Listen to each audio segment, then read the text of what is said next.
Mr. President. The Senator from Oklahoma. Mr. President, while we're standing here right now in Washington, D.C., in the middle of an afternoon, protests are happening all over Iran right now. The latest news reports coming out from social media and from the very limited media that can get out of Iran, massive protests are in the streets of 20 different cities in Iran right now. The latest count is 9 people have been killed in those protests by Iranian forces trying to be able to shut down the protests that are now breaking out all over the country, including, by the way, protests in Tehran. What's going on? This has been a simmering issue for a long time in Iran. And as I have stated several times on this floor and in committee hearings, our opposition with Iran is not with the Iranian people. The Iranian people live in oppression underneath the Iranian regime, which pushes their thumb down on them and limits their progress in the world and in their own country. The spark of this latest group of protests that are happening in the streets all over Iran is a young lady who was murdered in police custody in Iran named Mahsa Amini. Mahsa Amini, 22-year-old Iranian woman, died in custody because she broke Iran's hijab law. In other words, she wasn't wearing her head covering, and so, brace yourself, the morality police arrested her. The morality police in Iran detained her, where she was apparently beaten to death while she was in prison. Now, the police and the regime have come out and said she had sudden heart failure, but with multiple injuries around her head. That's not sudden heart failure. And the nation, once again, of Iran is rising up to say this has to stop. Americans would be surprised at the number of social media posts that are getting out of Iran right now, where large crowds are gathering in cities, tearing down the pictures of the Ayatollah and chanting in the streets of Tehran, "Death to the dictator." I have friends in Iran that have actually sent me some of the social media posts to be able to show me this is what the street looks like today.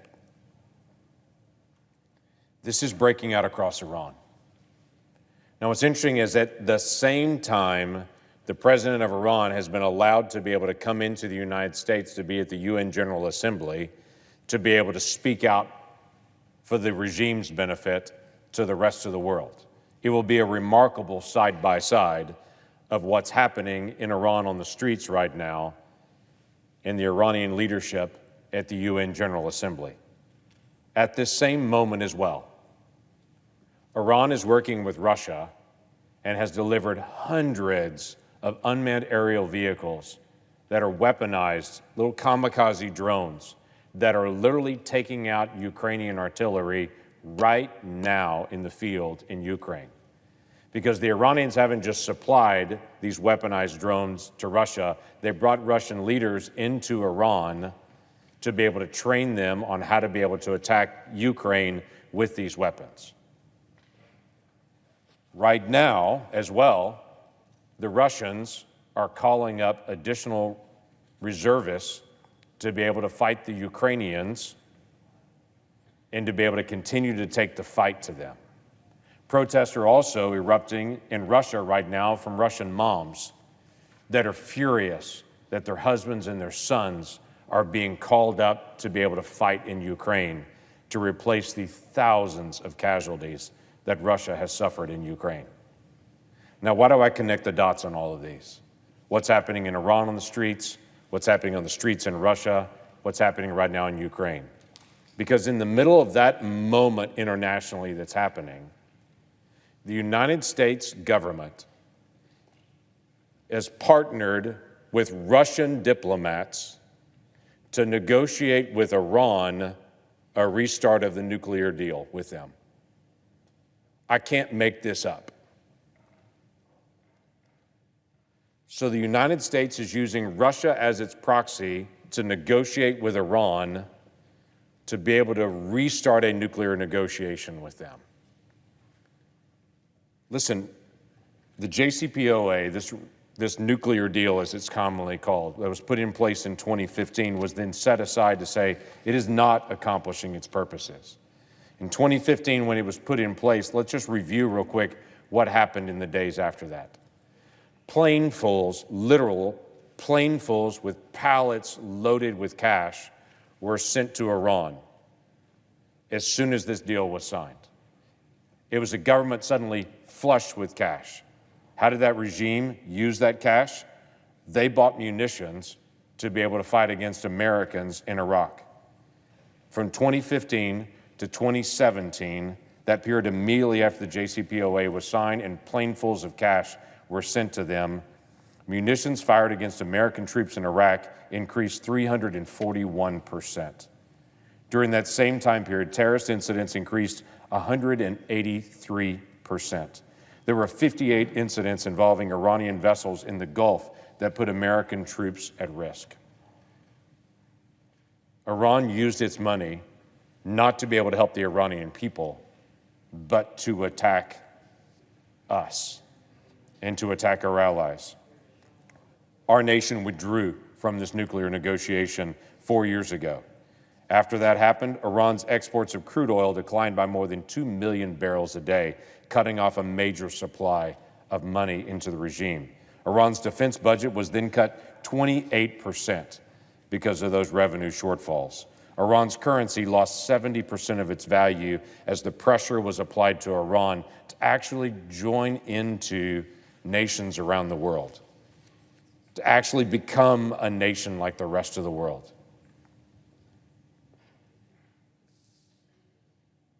I'm bringing a sense of the Senate today. It's an issue that I brought multiple times. We should have ongoing dialogue with Iran. They are ambitious to become a nuclear weapons capable nation. They are the single largest of the state sponsor of terrorism in the world. They are the destabilizing force in all of the Middle East. Every nation in that entire region has to prepare themselves for an inevitable, erratic, irrational attack from Iran. And every nation fears the day that they gain a nuclear-capable weapon. But the gaps in the nuclear negotiations are large. Let me list some of them. The nuclear negotiation excludes any conversation about their terrorist activities. It's just simply not limiting their terrorist activities, just limiting their nuclear capability. They're building long-range weapons capable of carrying a nuclear weapon. Why would you need to build a long-range heavy missile unless you're carrying a nuclear tip? The two are connected. Their terrorist activities, their missile ambitions, and their nuclear ambitions. We should connect those in all of our relationships. My amendment and my sense of the Senate that I'm bringing is very clear today. One is to acknowledge what we all know is actually happening. The second is to say we can't have any kind of sanctions relief, especially preemptively in negotiation on lifting any of the petroleum sales coming out of Iran. The next section of it, third section of it, is simply not limiting or not releasing any of the sanctions on the Iranian Revolutionary Guard Corps. They're the core of the terrorist activities in the areas. They were the trainers for those that actually attacked Americans in Iraq. We should not lift sanctions on them. The fourth on this is not providing relief to the financial institutions in Iran so that they can continue to extend their terrorist activities and their financial activities behind the scenes. The goal of this is to be able to put pressure on the regime, but to protect the Iranian people as much as possible. The final statement that's in this sense of the Senate is to affirm our long-term friendship with the people of Iran and our understanding that they are living under the thumb of this regime. My friend that I had mentioned before, that is from Iran, has reached out to me in the last 24 hours with this simple question.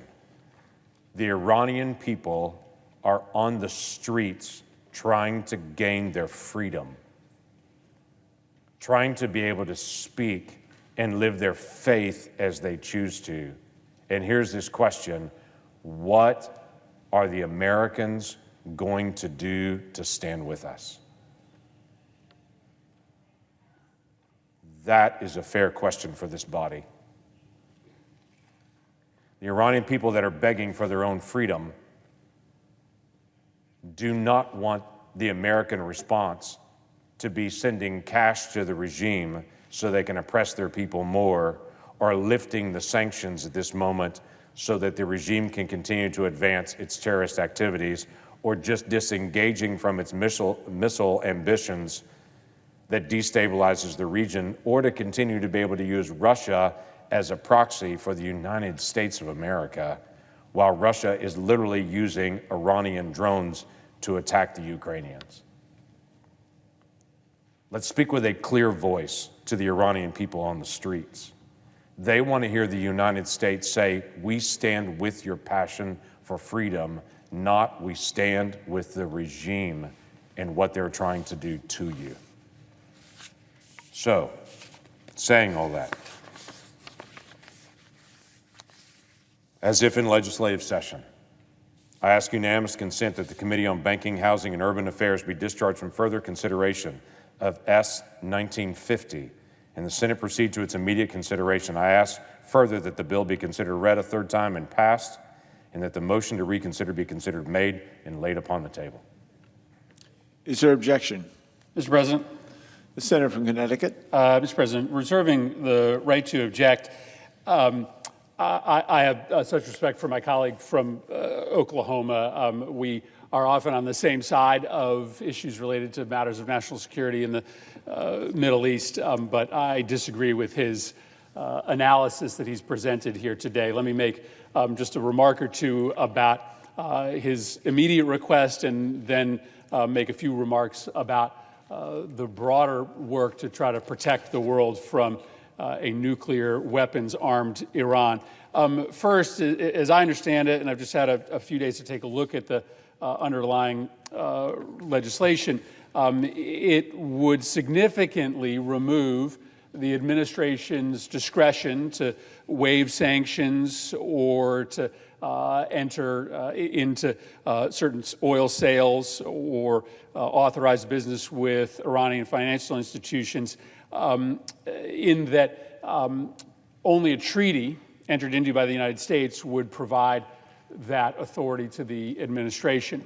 I think that's generally bad policy. We can imagine a whole set of diplomatic engagements with any nation, including Iran, in which an executive may wish to toggle sanctions or licenses in order to provoke some behavior beneficial to the United States. That's, in fact, why we regularly build waivers into our sanctions statutes. And so to suggest that on Iran policy, the president is going to have no ability to impact sanctions or licenses until a treaty is entered into ties the administration's hands, both Republican and Democratic administrations, in a way that I simply don't think is helpful. I understand my friend's argument. He was not a supporter of the JCPOA, and he does not desire for the United States to enter back into a nuclear agreement with Iran. And at the heart of this request is, the essence of President Trump's Iran policy, the idea that if we just keep hammering Iran with sanctions, that either their behavior will get better or they will at some point choose to come to the table and do a comprehensive deal. The nuclear program, their ballistic missile program, their support for terrorism. Now, I think that was a credible argument back during the Obama administration. Many people said Obama shouldn't give Iran anything until Iran comes to the table on everything. This Congress went a different way. We ended up taking a vote that, by our rules, allowed for the nuclear agreement to go forward.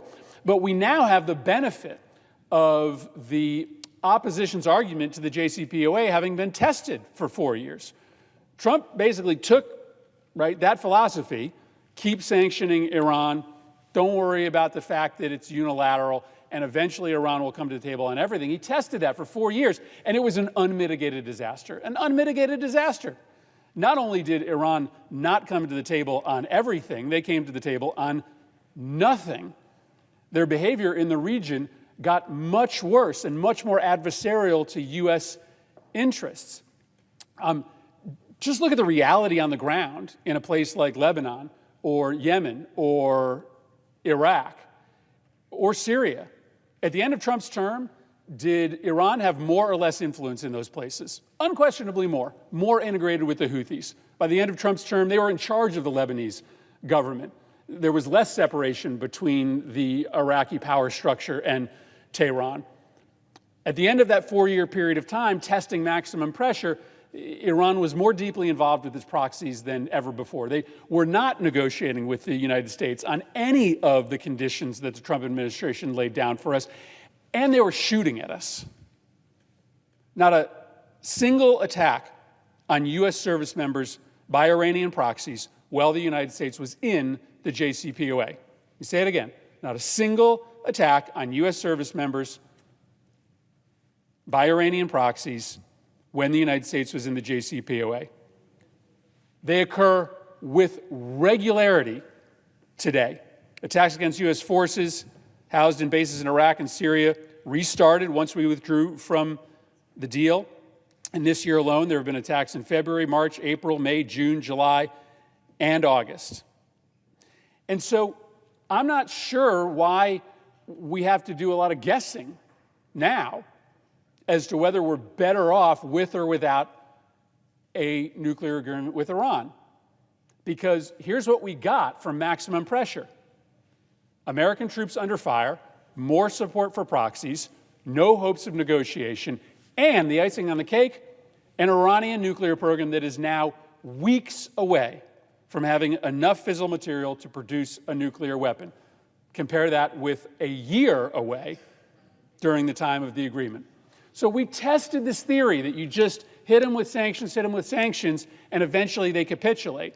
It didn't work. By, I think, all objective measures, it didn't work. And so it makes sense that the Biden administration wants to engage and try to put back together a deal that was good for the United States and our allies. And lastly, I'll say this. The senator from Oklahoma is right.